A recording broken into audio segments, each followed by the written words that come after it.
De início, as lágrimas lavavam-me incessantemente o rosto e apenas, em minutos raros, felicitava-me a bênção do sono.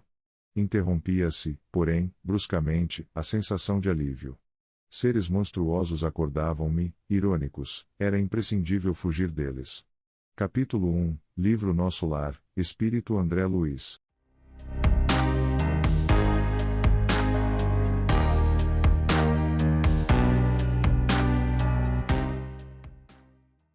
Qualquer momento de meditação superior gera imediatamente um alívio ao espírito que sofre nessas regiões.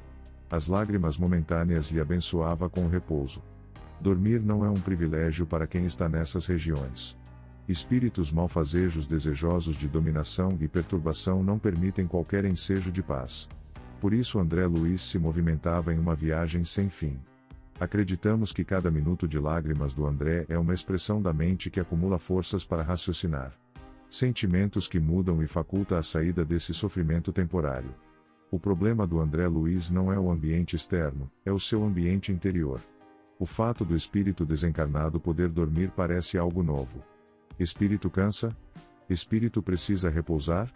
Veremos com mais detalhe no futuro quando estivermos estudando os capítulos da obra Nosso Lar, como é o sono dos espíritos. Se o André Luiz tivesse qualquer conhecimento religioso mais aprofundado sobre o Evangelho de Jesus e sua moral, teria praticado em vida a oração arando e teria arado orando, o que lhe permitiria combater essa cegueira voluntária do orgulho que lhe impede de lembrar que ele mesmo ocasionou seu estado. Mas, se assim tivesse feito, o André Luiz certamente não estaria ali sofrendo. André Luiz começa a compreender por que está ali. Reconhecia, agora, a esfera diferente a erguer-se da poalha do mundo e, todavia, era tarde. Pensamentos angustiosos atritavam-me o cérebro. Mal delineava projetos de solução, incidentes numerosos impeliam-me a considerações estonteantes. Em momento algum, o problema religioso surgiu tão profundo a meus olhos. Os princípios puramente filosóficos, políticos e científicos, figuravam-se-me agora extremamente secundários para a vida humana. Significavam, a meu ver, valioso patrimônio nos planos da Terra, mas urgia reconhecer que a humanidade não se constitui de gerações transitórias e sim de espíritos eternos, a caminho de gloriosa destinação. Verificava que alguma coisa permanece acima de toda cogitação meramente intelectual.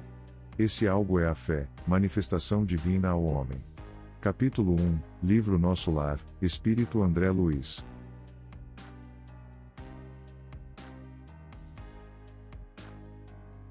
Quanto tempo o André Luiz perdeu em debates filosóficos intermináveis?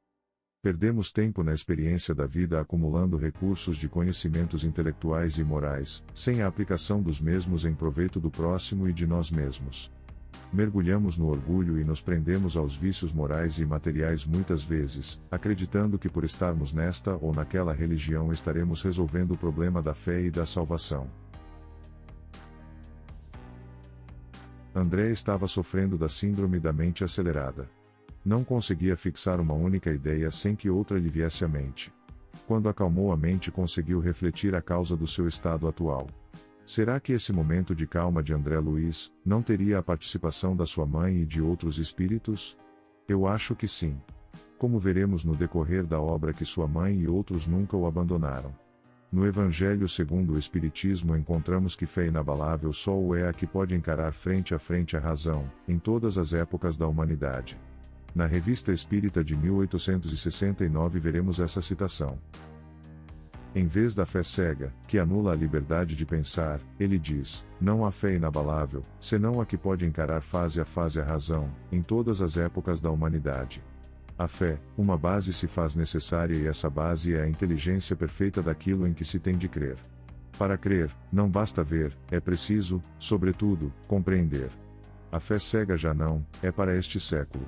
É precisamente ao dogma da fé cega que se deve ser hoje tão grande o número de incrédulos, porque ela quer impor-se e exige a abolição de uma das mais preciosas faculdades do homem, o raciocínio e o livre-arbítrio. Allan Kardec, Revista Espírita de 1869. Fé. Eis aí o problema e a solução dependendo do ponto de vista.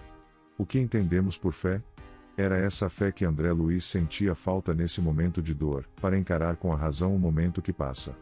Mesmo sem o saberem como é o plano espiritual, as religiões sempre divulgaram a existência de um local para os homens que praticassem o mal e para os que praticassem o bem. Lugares distintos. Cada religião criou sua própria regra para a salvação. Sem discussão. Impondo uma fé sem explicação daquilo que se crê. Sem a análise da ciência e do questionamento filosófico, sem a necessidade de criar uma relação com Deus e as criaturas através do respeito ao direito do próximo. André Luiz, infelizmente para ele e para muitas criaturas encarnadas na Terra, só fez ou farão essa análise tarde demais, quando na colheita das consequências dos seus atos. André Luiz reconhece a perda de tempo na sua vivência inativa da religião que seguia, mesmo conhecendo seus fundamentos morais.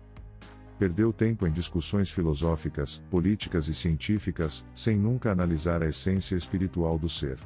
A espiritualidade era secundada pelos problemas puramente da esfera dos encarnados.